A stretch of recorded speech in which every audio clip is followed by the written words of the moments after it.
Here's the fact about Pokemon, whether you like it or not.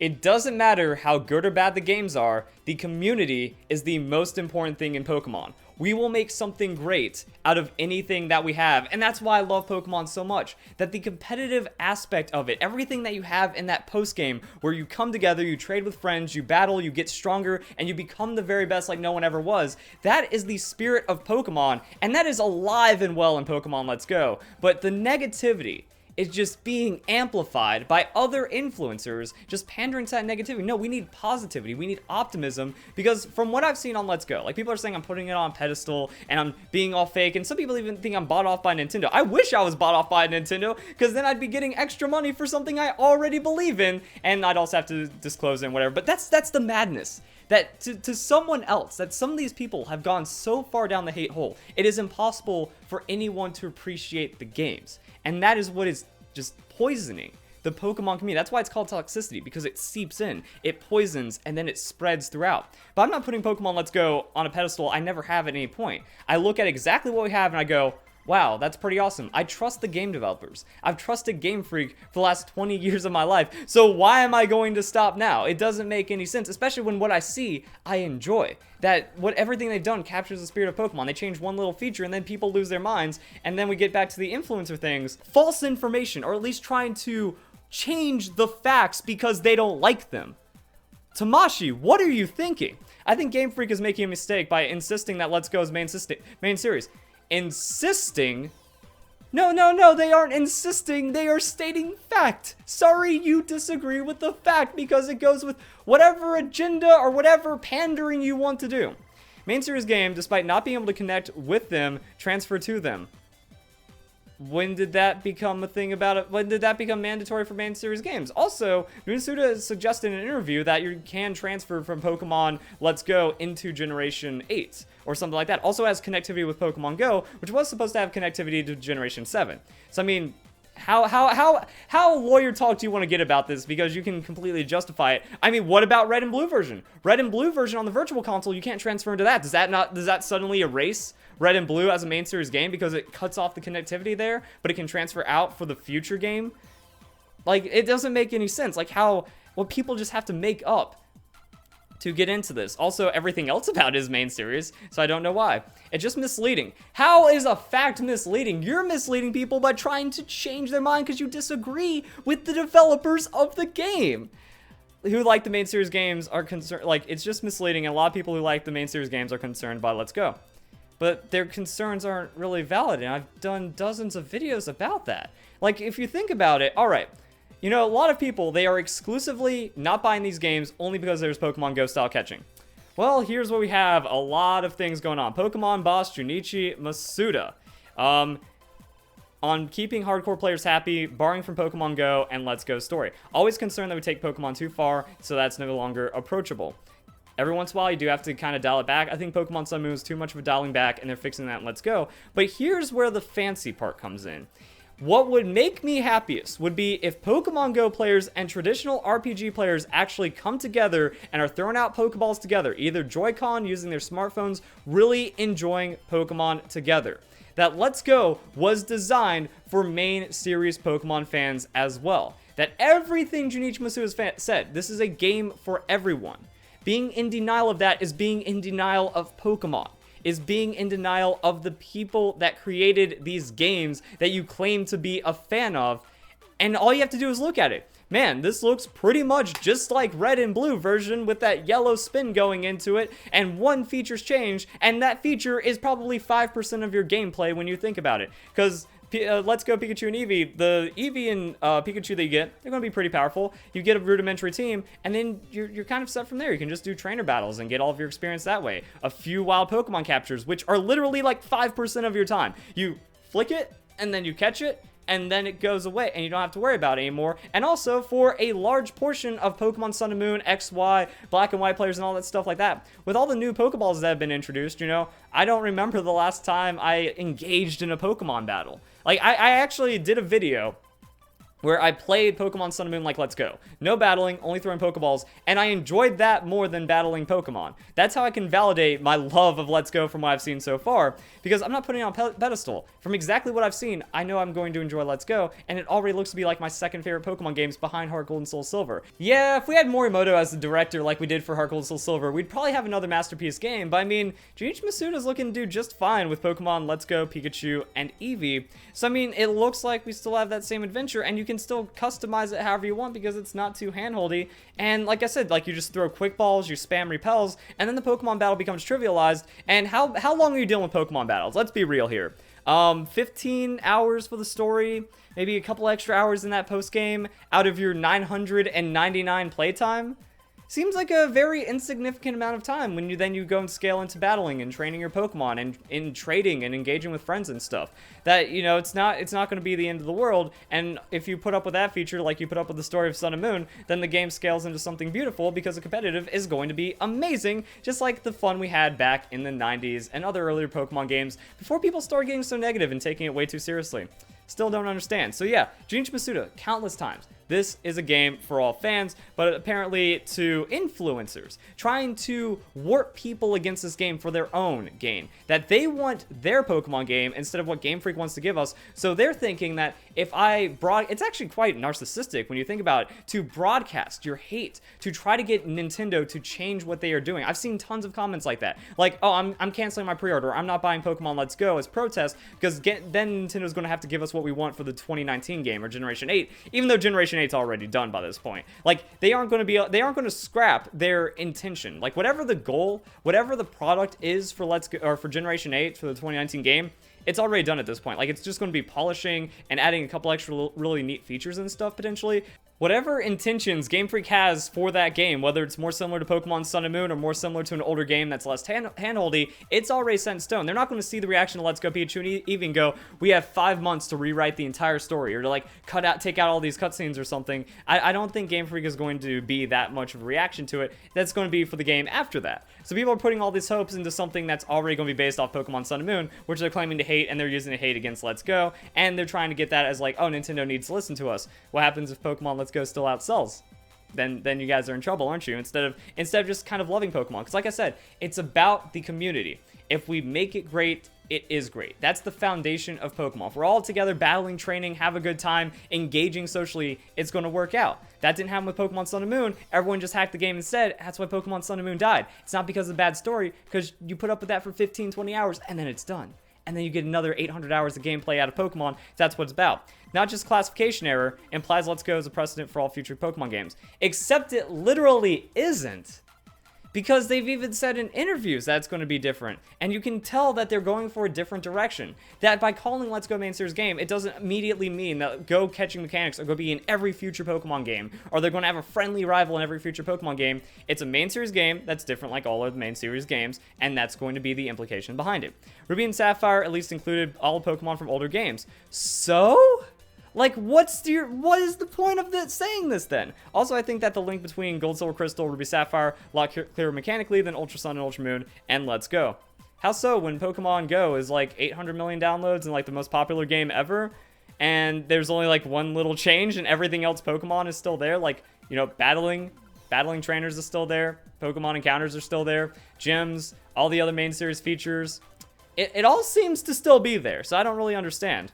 Yes, of course Let's Go isn't going to be able to transfer Generation 2 through 7 Pokemon into Generation 1 only format, and being able to transfer only Generation 1 Pokemon backwards seems weird, and because of all the hacking in Pokemon Sun and Moon, it would just ruin the game further. So I don't understand that as an argument against the main series games. Not sure why Game Freak all of a sudden feels Pokemon needs to be more casual and simpler for little kids to get into the series when Red and Blue spawned a cultural phenomenon with almost no tutorial at all. If they can just read at a first grade level, they'll probably be just fine. It's not new to Pokemon. Like, that's another weird thing, that this discussion has been around for a while, that games are getting easier, because like, oh, look at that, you fail enough times in, what is it, like Super Mario Wii or Wii U, when they made to where if you die a lot, you get like a P-Wing or something, and then like all the other games, they just feel easier. The difficulty has been stripped from them compared to N64, GameCube, SNES era games and stuff like that, where there wasn't a tutorial. You just got like a little, you know, you got a little text box in Super Mario World, something saying, you know, help from Yoshi, and then you gotta go peace out and try to just platform it out. So, I mean, we've already seen this happening for a while, but why does it all of a sudden only matter with Pokemon Let's Go, or as we get into these more modern Pokemon games? And even then, old Pokemon games, let's go and pull this up, because they still had a little bit of tutorial. Like, from what I've seen from Let's Go, people are saying it's, like, going to be worse than Sun and Moon somehow, even though literally everything we've seen about the games shows otherwise. Because, I mean, hey, yo, champ in the making. Here's my advice. Leader Misty Pro uses water Pokemon, can drain all their water with plant Pokemon, or zap them with electricity. So what you're saying is the gym dude has always given us a hint, but we don't see those complaints about Red and Blue version. Strange. Like, people are just fabricating negativity about Pokemon Let's Go, and that is a terrible thing. Like, sure, it's a little more heavy-handed, but that's also encouraging you to play Pokemon properly, because Game Freak, they're probably upset at what people have made. It's like with all the locks and trying to change what their intention is about the games. Like, all you have to do is play naturally, and the first gym dude doesn't bother you. You go into Viridian Forest, you capture a level 3 Oddish, and that doesn't make the game easy as well. Like, people are like, oh, well, they're just forcing you a free win onto Brock. Okay, catch a level 3 Oddish and try to beat a level 12 Onix. It's not gonna happen. Like, all you have to do is catch Pokemon, and then you're rewarded naturally. You're not going to be inhibited at all by those gym leader guys if you're playing properly. But if you're a kid that's lost, you know, people quit back in the 90s. Like, just because you had a successful Red and Blue doesn't mean that everyone else has. I know friends that got stumped before getting to Misty, and they just didn't finish Pokemon. You know, they played the cards instead or something like that. Same with a Gold and Silver version. You know, Gold and Silver had a hand-holdy tutorial. It just maybe wasn't as obvious. Maybe that's because of the graphics or the way the storytelling was. But overall, you know, you had to go to Mr. Pokemon's house. You had to walk back, and then you learned everything along the way like that. And Let's Go, pretty similar, you know? Pokemon Sun and Moon, now if there's a cutscene every 3 seconds, yeah, that's a lot harder to defend, but we haven't seen any of that with Let's Go. People just kind of, like, it's weird. Pokemon 2019 is going to be more similar to 2019 is going to be more similar to Sun and Moon than it is Let's Go. Sun and Moon, more hand-holdy than Let's Go. People more optimistic about Gen 8 than Let's Go. I don't understand any of that. So it's kind of like this weird mental gymnastic warping that doesn't make any sense. But we don't need this. We don't need 16,000 favorites and 2.7 thousand retweets and all these people diving into the negativity just to be like, I'm being validated in being against Let's Go. No, what we need is the opposite. I mean, we still see things like this. Again, we have other influencers chiming in because they just have to make it known that there's a problem with Let's Go where there really isn't one, because if we were positive instead, the community would be healthier, everyone would have a better platform, and then people would just be loving Pokemon, which is what it's about. So I don't think it's an intelligence thing, but rather the fact that kids these days have a shorter attention span, plethora of ways to get instant gratification. Entry-level games have to be this way. But that's, okay, so it made sense, but now it goes off the rails. But since Let's Go's entry-level games, Gen 8 won't have to, that's good. Mental gymnastics. You get the gold, True Green, because that is the most unsupported logic, reverse, backwards, cyclical thinking. That is more cyclical than the RAM market right now, and Micron is plummeting on stocks, and I am in for a lot of money and just losing it all, and that is still making more sense than what you just said right here. And if we scroll down, all previous titles, excluding sister games like Emerald, Black 2, Ultra Sun, etc., had to be entry-level for kids new to the franchise. Except they didn't? Like, Ruby Sapphire didn't feel too entry-level, Diamond Pearl didn't. Pokemon Sun and Moon Pokemon Ultra Sun, Ultra Moon felt more entry-level than Pokemon Sun and Moon, or at least the same. Like, was it just me? Either my story tolerance for the 7th generation was really low by the time Ultra Sun, Ultra Moon rolled around, but wasn't there, like, more cutscenes, and didn't it feel more hand-holdy in a weird way? Like, Game Freak saw that people were struggling with Pokemon Sun and Moon, and they made it easier or something? So, I mean, it's all backwards, because Ultra Sun was as easy as Sun and Moon, so that kind of throws the logic out right there. And even the same arguments can be made about, like, Black 2 and Black and all these other games and stuff, and also about what about Omega Ruby and Alpha Sapphire compared to Pokemon X and Y? Was that a sister game? Because they were technically, like, sequel confirmed in an interview that they were supposed to be, you know, instead of getting Pokemon Z version, Junichi Masuda said we did ORAS instead, and we tied it together. So that's kind of like the sequel stuff going on right there. The only thing I can really stand for is, like, yeah, Emerald and Crystal and all the, like, older games, but that shift happened, you know, over a decade ago, so why are we complaining now with Let's Go? And then just, again, mental gymnastics. Having a separate main game series like Let's Go that caters to newer fans means that Gen 8 games can be less handily. Again, it's catering to all fans, so that doesn't really add up right there. And how I still don't understand the logic of how it's like, oh, this is going to be the prequel game to Generation 8, or like the, you know, the build-up game to Generation 8. That way people can just kind of transition. You know, people are treating it like Let's Go is the Weenie Hut Jr. and then the Salty Splatoon is Generation 8 when we know nothing about Generation 8.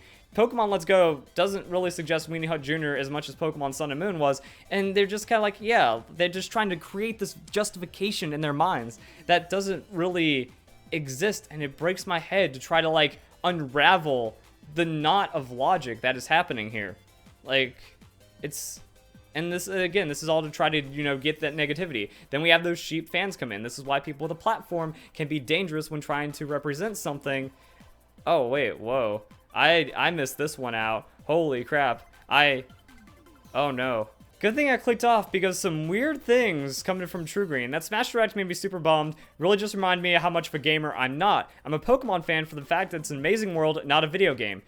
Then why are you putting so much weight into the video game? This is what I mean about the community being stronger. That, okay, we can get over the Pokemon Go catching and just be positive about everything else. And then we get our fans into that. And then we rebuild the community. And then we get our friends, you know, the friends of the fans. And then everyone gets pushed up. And then we're all enjoying Pokemon for the first time. And what I love about Let's Go is it feels like the 90s again. I want that red and blue experience. I want that Pokemon Stadium experience again. And we are going to have that with Let's Go for the people that want it to be that way. I mean, I appreciate all the stories and worlds and characters from these franchises, but I don't have the will to play them. That being said, I've been playing Breath of the Wild almost every day for the past week, super addicted. To anyone that misunderstood, I was talking about how I don't have the drive to play any video games in Nintendo Direct because I'm not a gamer. Wasn't talking about Pokemon games. Love every single mainline Pokemon game. Wait, but like, these are the things that just kind of just break me and don't understand. You know, it's like talking down Let's Go, despite loving all the mainline games, because Let's Go is a mainline game, and then just trying to kind of get your sheep audience into that negativity, which is going to suppress instead of build up. And as I've been saying, we just need to be building up. I mean, it doesn't just end there with True Green or anyone like that. Ruffle Rel, like, people are upset at me because I'm happy and optimistic about Let's Go, and I'm enjoying everything that we've seen. It doesn't make sense when you're hating on positivity to this degree. That shows like the agenda. That shows that they're trying to warp something into what they want from their entitlement instead of actually just appreciating Pokemon as a real Pokemon fan. That for the attention, for the money, people are camping the negativity as a popular opinion instead of trying to sway the opinion to get people to enjoy Pokemon. I don't see how that's a bad thing. I don't understand how that leads to all this negativity around me because I enjoy what Pokemon is. Like, because you look at Let's Go, that is the spirit of Pokemon right there. There is no denying that. It is a fact that you look at what Game Freak has tried to create, and it's everything about what they want to express in Pokemon, and it's beautiful, and people are throwing that away because they've warped what Pokemon is to them. And then, like, yeah, so I didn't watch it, but apparently, like, Ruffle Rowlett started his Nintendo Direct stream just railing on me for liking the games, and he makes this rant very frequently. That's true toxicity to the community, and people are supporting it. And that's kind of what blows my mind, that people are in favor of negativity instead of just accepting what Pokemon is, and that's kind of what's killing it. And I'm just showing that's not, it's just everyone. You know, we have 77,000 subscribers, we have Jimmy Wetzel getting tons of momentum, we have True Green, we have Tamashi, we have all these other YouTubers that, you know, the second there's something negative about it, people will just go and trash talk the game, and there's no stopping these people. So what I wanted to show was, like, you know, from the first trailer, we have older people. This is for everyone. This is for your friend. This is your college student, your 20s. You get a friend over, you play Pokemon like it's 90s again, two-player like never thought before. That's not a bad thing. We also look at this, you know, Pikachu Splishy Splash. People are so petty. People are being so petty about Let's Go, they are hating names. Splishy Splash bad, therefore Let's Go bad, despite everything else that shows otherwise. There's EVs, there's Megas, there's IVs. There's a lot of other things that make the game great, and also integrate with Pokemon Go, which you know, most popular game took over the world. But no, like, people are just so upset, you know. Splishy Splash, Buzzy Buzz, did those names come from 5-year-olds? How old were you when you picked up your first Pokemon game? Because it was probably under 10. Because Pokemon's a kid's game, and you can't change that. You know, Splishy Splash, how do I cancel a pre-order? Really? Are you so narcissistic? Are you so in your own world that you need to make that known to everyone? That you can't just be like, this isn't for me. I think that's another big problem, that people aren't satisfied with this not being for me, that they have to take everyone down with them, and eventually when you get enough people, that's when the sheep form, that's when the mob mentality goes, and that's where bad things happen. And then that's when you see influencers that are like, well, I could get hate for, you know, liking Pokemon, or I could just try to pander these guys, and then that's going to suppress everything more. It's crazy how this is where we stand in Pokemon. That everyone hates me because I enjoy and appreciate Let's Go, and I'm against hacking, I'm for sportsmanship and the spirit of Pokemon, but that's a bad thing. And I'm so hated that people will refuse to accept facts and truth, and they will refuse to appreciate Pokemon only because I appreciate it. That is where we stand right now. That's the problem in the Pokemon community. I think that's it. So if you guys enjoy the video, hope you all have a nice day. Thank you very much for watching.